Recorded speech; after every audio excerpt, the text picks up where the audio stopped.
حضرت امام مہدی اور حضرت عیسیٰ کے بارے میں ہمیں لاتعداد روایات ملتی ہیں۔ وہیں ایک اور عام شخصیت ایسی ہیں جن کا ذکر ہم اکثر سنتے ہیں، لیکن بیشتر علماء کے نزدیک ان کے زندہ ہونے پر مختلف سوال کیے جاتے ہیں کہ آخر وہ زندہ ہیں تو کہاں ہیں؟ کیا آخر الزماں سے پہلے بھی ان کا کوئی کردار ہے یا ان کا ظہور ہوگا؟ اور یہ شخصیت ہیں حضرت خضر کی۔ بعض کے نزدیک حضرت خضر کے نام اور نسب کے بارے میں 10 سے زیادہ اقوال ہیں۔ ان کا مشہور ترین نام بلیہ بن مالکان کنیت، ابولب عباس اور خضر کے لقب سے معروف ہیں۔ حضرت خضر کس دور میں گزرے اس بارے میں بیشتر علماء کا اتفاق ہے کہ وہ حضرت موسیٰ کے ساتھی تھے، لیکن کیا حضرت خضر فرشتے تھے، ولی تھے یا نبی؟ اس بارے میں 3 اقوال ہیں۔ پہلا قول تو یہ ہے کہ وہ فرشتے تھے جنہیں انسانی صورت دے کر دنیا میں بھیجا گیا۔ امام نووی اور ابن قصی دونوں اس دعوے کو سختی سے رد کرتے ہیں، جبکہ صوفیہ کی ایک جماعت کا عقیدہ یہ ہے کہ حضرت خضر ایک ولی تھے۔ حضرت ابو علی بن ابن موسیٰ اور ابو بکر عباری کا یہی عقیدہ ہے، اور سورہ قاف میں حضرت خضر اور حضرت موسیٰ کا ذکر کردہ واقعہ اس عقیدے کی دلیل ہے۔ کئی افراد اپنے ذوق میں نعوذ باللہ ولی کو نبی یا صحابی سے بڑا درجہ دے دیتے ہیں، اور ایسا ہی حکیم ترمذی نے اپنی خطاب ختم الاولیاء میں کیا۔ انہوں نے لکھا کہ اولیاء کرام کے آخر میں ایک ایسا ولی آئے گا جو صحابہ کرام سے افضل ہوگا، تو اس پر تمام مسلمانوں نے، تمام علماء نے شدید احتجاج کیا اور انہیں شہر سے نکال دیا۔ ابن طیبہ نے کچھ صوفیہ کے باطل عقائد، یعنی یہ کہ ولی نبی سے افضل ہو سکتا ہے، اس کو انتہائی خوبصورت انداز میں رد کر دیا، اور فرماتے ہیں کہ تمام مسلمانوں کا ماننا ہے کہ حضرت موسیٰ حضرت خضر سے افضل ہیں، اور جس طرح خضر کو موسیٰ کو فوقیت دی گئی، کچھ علماء کا خیال ہے کہ وہ باطل ہے۔ حضرت خضر نبی نہیں، اور بنی اسرائیل کے انبیاء جنہوں نے تورات کی پیروی کی اور جن کا ذکر قرآن میں ہے، جیسا کہ حضرت داؤد یا حضرت سلیمان، وہ تمام حضرت خضر سے افضل ہیں۔ حضرت خضر چونکہ نبی نہیں، اس لیے صحابہ کرام بھی ان سے افضل ہیں۔ حضرت خضر کو ایسے مسائل کا علم تھا، ان کے پاس معلومات تھی جن کا حضرت موسیٰ کو علم نہیں تھا۔ یہ بات انہیں موسیٰ سے افضل نہیں کرتی، جس طرح ہود پرندے نے حضرت سلیمان سے جب کہا جس بارے میں مجھے علم ہے آپ کو نہیں، تو کیا اس مکالمے سے ہود پرندہ حضرت سلیمان سے افضل قرار پایا؟ نہیں، ہرگز نہیں۔ اسی طرح وہ لوگ جو کھجوروں کی پیوند کاری میں زیادہ ماہر تھے، مدینہ منورہ میں رسول صلی اللہ علیہ وسلم سے زیادہ افضل قرار نہیں پا سکتے۔ زیادہ سے زیادہ یہ بات کہی جا سکتی ہے کہ حضرت خضر کے پاس علم قش تھا، جو کہ نبوت کے اجزاء میں سے ایک ہے۔ قرآن کریم میں حضرت خضر کا واقعہ یوں بیان ہے کہ حضرت موسیٰ کی نبوت کے ابتدائی دور میں یہ ہدایت ہوئی کہ کچھ دیر ایک شخص سے ملاقات کرو۔ موسیٰ اپنے خادم اپنے ساتھی کے ساتھ روانہ ہوئے اور کہا، میں اس وقت تک اپنا سفر ختم نہیں کروں گا جب تک میں دو دریاؤں کے سنگم تک نہ پہنچ جاؤں۔ ایک مچھلی حضرت موسیٰ نے اپنے ساتھ رکھ لی تاکہ راستے میں کھانے کے کام آئے، اور اسی مچھلی کو نشانی بتایا کہ کس مقام پر اس شخص سے ملاقات ہوگی اور جس بارے میں حضرت موسیٰ کو حکم دیا گیا تھا کہ جا کر اس سے ملو۔ جب حضرت موسیٰ دریاؤں کے سنگم تک پہنچے تو وہ مچھلی کو فراموش کر گئے، اور مچھلی جا کر سمندر میں گر گئی۔ کچھ سفر آگے جا کے حضرت موسیٰ نے اپنے خادم سے اپنے ساتھی سے پوچھا کہ وہ مچھلی کہاں ہے۔ خادم نے کہا کہ جب ہم چٹان کے پاس رکے تھے تو اس مچھلی کا خیال نہیں رہا تھا، اور شیطان نے کچھ اس طرح مجھے غافل کر دیا تھا کہ مچھلی دریا میں گر گئی۔ تو حضرت موسیٰ نے کہا، اس مقام کی تو ہمیں تلاش تھی، اسی کا تو مچھلی نے بتانا تھا۔ وہ دونوں واپس پلٹے اور وہاں اللہ کا ایک خاص بندہ انہیں نظر آیا۔ حضرت موسیٰ نے اس شخص سے گزارش کی کہ آپ مجھے اجازت دیں کہ میں آپ کے ساتھ کچھ دن رہ سکوں اور وہ علم سیکھ سکوں جو آپ کے پاس ہے۔ حضرت خضر نے جواب دیا کہ آپ میرے ساتھ صبر نہیں کر سکتے، اور جس کا آپ کو علم ہی نہیں، آپ اس بات پر صبر کیسے کر سکتے ہیں؟ حضرت موسیٰ نے کہا، انشاءاللہ آپ مجھے صابر پائیں گے، میں آپ سے سوال نہیں پوچھوں گا۔ اس شخص نے کہا، یعنی آپ میرے ساتھ تو چلیں، میرے ساتھ رہیں، لیکن کوئی بات نہ پوچھیے گا جب تک میں خود آپ سے اس بات کا ذکر نہ کر دوں۔ چنانچہ دونوں روانہ ہوئے اور ایک کشتی میں بیٹھ گئے تو اس شخص یعنی خضر نے اس کشتی میں سوراخ کر دیا۔ حضرت موسیٰ نے پوچھا کہ آپ نے یہ سوراخ کس لیے کیا؟ یہ کشتی تو رک جائے گی۔ خضر نے جواب دیا کہ میں نے کہا تھا نا، تم صبر نہیں کر سکو گے، سوال نہیں پوچھو۔ موسیٰ نے معذرت کی اور کہا، آئندہ ایسا نہیں ہوگا۔ پھر دونوں چلے یہاں تک کہ انہیں ایک لڑکا ملا جسے حضرت خضر نے، جنہیں صاحب موسیٰ کہا جائے، انہوں نے قتل کر دیا۔ آپ نے ایک بے گناہ لڑکے کی جان لے لی۔ حضرت خضر نے فرمایا، میں نے آپ سے پہلے نہیں کہا تھا کہ آپ صبر نہیں کریں گے؟ حضرت موسیٰ نے پھر معذرت کی اور کہا، اگر اب میں آپ سے پوچھوں تو آپ مجھے علیحدہ کر دیجئے گا۔ دونوں راضی ہو گئے، پھر آگے چلے۔ پھر ایک بستی میں پہنچے تو لوگوں نے وہاں کھانا مانگا۔ لوگوں نے دونوں کی ضیافت کرنے سے انکار کر دیا۔ دیوار دونوں کی نظر آئی جو بالکل گرنے والی تھی۔ حضرت خضر نے اس دیوار کی دوبارہ تعمیر کر دی۔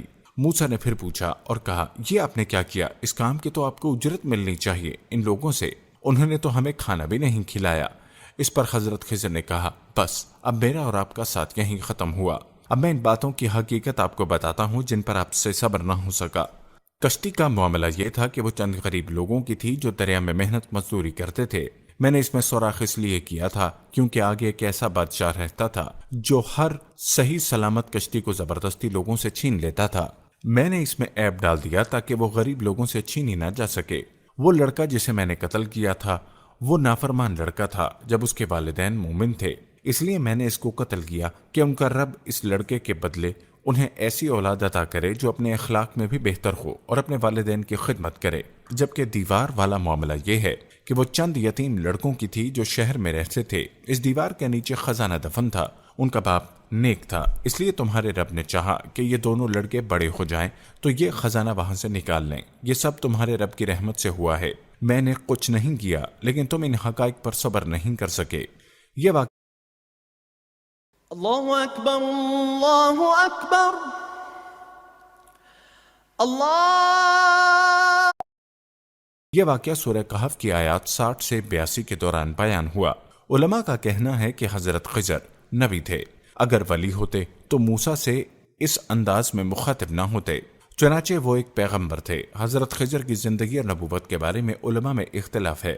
اکثر علماء کا خیال ہے کہ حضرت خضر زندہ ہیں اور ہمارے درمیان موجود ہیں، لیکن ابن الحقین جوزی فرماتے ہیں اگر حضرت خضر زندہ ہوتے تو ان پر واجب تھا کہ وہ رسول صلی اللہ علیہ وسلم کی خدمت میں حاضر ہوتے، آپ سے علم سیکھتے اور میدان بدر میں جہاد میں شرکت کرتے، جہاں رسول صلی اللہ علیہ وسلم نے فرمایا تھا، اے اللہ اگر آج تیری یہ جماعت ہلاک ہو گئی تو زمین پر تیری عبادت نہ ہو سکے گی۔ تو پھر حضرت خضر کہاں تھے؟ وہ لوگ جو میدان بدر میں تھے وہ 313 لوگ تھے جن کے اپنے آباء و اجداد اور قبائل تک کے نام ہم جانتے ہیں، لیکن ان میں حضرت خضر نہیں تھے۔ حضرت ابو رزاق بیان کرتے ہیں کہ حضرت ابو سعید خیدری سے روایت ہے کہ ہمیں رسول اللہ نے ایک طویل حدیث بیان فرمائی اور حدیث کے درمیان آپ نے فرمایا کہ دجال آئے گا اور مدینے کی حدود میں اس کا داخلہ حرام ہوگا، اس کی جانب ایک شخص بڑھ کر گواہی دے گا کہ تو ہی دجال ہے جس کی خبر رسول اللہ نے ہمیں دی تھی۔ اس نے کہا، دیکھو تو صحیح، اگر میں اس شخص کو قتل کر کے دوبارہ زندہ کر دوں تو کیا تم سارے لوگ مجھے مان جاؤ گے؟ وہ شخص دجال کے ہاتھوں قتل ہو جائے گا اور دجال اس کو دوبارہ زندہ کرے گا اور کہے گا اب تو میرا ساتھ دو گے، جس پر وہ شخص کہے گا کہ آج اللہ کی قسم مجھے پورا یقین ہو گیا کہ تو ہی جھوٹا دجال ہے اور میں کسی صورت تجھے نہیں مانوں گا۔ اس وقت دجال غصے میں آ کر دوبارہ اس شخص کو قتل کرنے کی کوشش کرے گا، مگر اس بار وہ ناکام ہو جائے گا۔ لیکن صرف حضرت خضر ہی نہیں بلکہ متعدد علماء اور ایک پیغمبر کی بھی دنیا میں موجود ہونے کے دلائل موجود ہیں جن کا ذکر قرآن مجید میں موجود ہے، اور بے شک الیاس پیغمبروں میں سے ہیں۔ یاد کرو جب انہوں نے اپنی قوم سے فرمایا، کیا تم نہیں ڈرتے اللہ سے اور کیا تم بعل کو پکارتے ہو اور سب سے بہتر پیدا کرنے والے کو چھوڑ دیتے ہو؟ اللہ ہی تمہارا اور تمہارے باپ داداؤں کا پروردگار ہے۔ لیکن انہوں نے الیاس کو جھٹلایا تو بے شک وہ لائے جائیں گے پکڑے ہوئے جہنم میں، بجز ان کے جو اللہ کے خاص بندے ہیں، اور ہم نے بعد کے بندوں میں الیاس کا ذکر باقی رکھا۔ الیاس پر سلام ہو، تو بے شک ہم نیکوکاروں کو اسی طرح بدلہ دیا کرتے ہیں، بے شک وہ مومن بندوں میں سے ہے۔ ان آیات میں بعل کا لفظ استعمال ہوا ہے۔ یہ مشرق میں آباد قوموں کا سب سے مقبول بت تھا۔ بت کی حفاظت کے لیے 400 بت تھے اور یہ 20 فٹ لمبا تھا اور خالص سونے کا بنا تھا۔ حضرت الیاس کو جب حکم ہوا کہ اپنی قوم کو بت پرستی سے روکیں تو وہ اس علاقے میں گئے جو آج دنیا کے نقشے پر موجود نہیں ہے۔ اس جگہ اب لبنان کا شہر بالبخت کھنڈرات کی صورت میں موجود ہے۔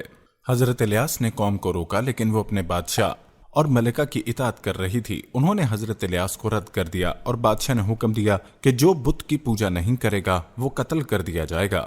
قتل کے خوف سے جو لوگ ایمان لائے تھے وہ غار میں چھپ گئے۔ پھر جب لوگوں نے ان کے لیے غار میں کھانا پہنچانا شروع کیا تو ملکہ نے انہیں بھی قتل کر دیا۔ حضرت الیاس نے بادشاہ سے مل کر اسے قائل کرنے کی کوشش کی لیکن وہ نہیں مانا اور اس نے حضرت الیاس کے قتل کی کوشش کی۔ حضرت الیاس روپوش ہو گئے اور قوم شدید قحط کا شکار ہو گئی اور بڑی تعداد میں ہلاکتیں ہوئیں۔ حضرت الیاس دمشق میں جبل قبلسین میں مقیم رہے اور وہ غار آج بھی موجود ہے جہاں آپ 10 سال مقیم رہے۔ 10 سال بعد آپ ظاہر ہوئے اور بادشاہ سے کہا آپ مجھے بلائیں، اللہ کے حکم سے بارش ہو گئی۔ لیکن مکہ زابئین نے پھر بادشاہ سے اختلاف کیا اور مسلمانوں کو قتل کر دیا اور حضرت الیاس کو ملک چھوڑنے کا حکم دیا۔ الیاس بالبخت شہر چھوڑ کر کوہ غورف کی جانب چلے گئے اور چلتے رہے یہاں تک کہ آپ کا سفر جنگل میں مکمل ہوا۔ کچھ علماء کے مطابق حضرت الیاس کا انتقال اسی درخت کے نیچے ہوا تھا جہاں آپ سوئے تھے، اور وہ شہر بالبخت میں مدفون ہوا۔ کیا حضرت عیسیٰ اور امام مہدی کے علاوہ بھی کوئی بڑی شخصیت ہے جن کا آخر الزمان میں ظہور بیان ہے؟ حضرت عیسیٰ کے دنیا سے رخصت ہونے کے 200 سال بعد یعنی عیسائیت کے ابتدائی دور میں رومی شہنشاہ دقیانوس کے زمانے میں حتمی فیصلہ کر لیا گیا کہ بت پرستی اور شرک کو ایک بار پھر بحال کر دیا جائے اور ہر حال میں عیسائیت کو کچل دیا جائے۔ اس دوران بادشاہ کو خبر ملتی ہے کہ چند نوجوانوں نے دوبارہ عیسائیت قبول کر لی ہے۔ وہ شدید غصے میں آ کر ان نوجوانوں کو دربار میں بلاتا ہے اور سخت ترین سزا دینے سے پہلے ایک موقع اور دیتا ہے۔ چند روز سوچنے کے لیے کہتا ہے، خوب غور کر لو اور واپس آ کر اپنے گناہوں کی معافی مانگ لو۔ دربار سے نکلنے کے بعد نوجوان آپس میں مشورہ کرتے ہیں کہ کیا کریں، اور خاموشی سے کسی خفیہ مقام پر چلے جاتے ہیں تاکہ بادشاہ کے غضب سے محفوظ ہو کر عبادت کر سکیں۔ فیصلہ ہوتا ہے کہ چھپنے کی بہترین جگہ ایک غار ہے، اور جب وہ غار میں جاتے ہیں تو اللہ ان پر نیند طاری کر دیتا ہے اور وہ خواب میں کروٹیں لیتے ہیں۔ غار میں بہت کشادگی ہے اور بہت سے سوراخ ہیں جن میں سے تازہ ہوا اندر آتی رہتی ہے، لیکن دھوپ نہیں آتی، صرف اتنی روشنی آتی ہے کہ غار میں بالکل اندھیرا نہ ہو۔ نوجوان غار میں سوتے رہتے ہیں، کئی سال گزر جاتے ہیں اور باہر دنیا بدل جاتی ہے، زمانہ بدلتا ہے، انقلاب آ جاتے ہیں اور شہری دوبارہ عیسائیت کی آغوش میں محفوظ ہو جاتے ہیں۔ اللہ کے حکم سے وہ نوجوان بیدار ہوتے ہیں اور ایک دوسرے سے پوچھتے ہیں کہ ہم کتنا عرصہ سوئے ہیں۔ ایک کہتا ہے کہ شاید آدھا دن، کچھ کہتے ہیں کہ شاید پورا دن۔ پھر وہ فیصلہ کرتے ہیں کہ ایک نوجوان باہر جا کر کھانا لائے گا۔ ان نوجوانوں میں سے ایک احتیاط کے ساتھ سکہ لے کر جب بازار پہنچتا ہے تو حیران ہو جاتا ہے کہ ایک نئی دنیا اس کے سامنے ہوتی ہے، نئے آدمی، نئی دکانیں، نیا بازار، نئے طور طریقے۔ ڈرتے ڈرتے وہ ایک دکان پر جا کر سامان لیتا ہے اور جب قدیم سکہ پیش کرتا ہے تو بات بازار میں پھیل جاتی ہے اور ہر طرف افراتفری پھیل جاتی ہے، اور لوگ گروہوں کی شکل میں اس کے گرد جمع ہو جاتے ہیں اس کی زیارت کے لیے، اور لوگ ضد کر کے اس کے ساتھ غار کی طرف چل پڑتے ہیں تاکہ اس کے دوستوں کی زیارت کر سکیں۔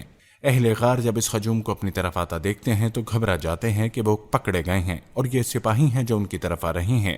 لیکن جب وہ ہجوم وہاں پہنچ کر بہت احترام کے ساتھ ان نوجوانوں کو اپنے ساتھ لے کر شہر آتا ہے، ان کے دلوں میں ان نوجوانوں کے لیے بہت احترام تھا، کیونکہ نوجوانوں نے استحکامت سے عیسائیت چھوڑنے سے انکار کر دیا۔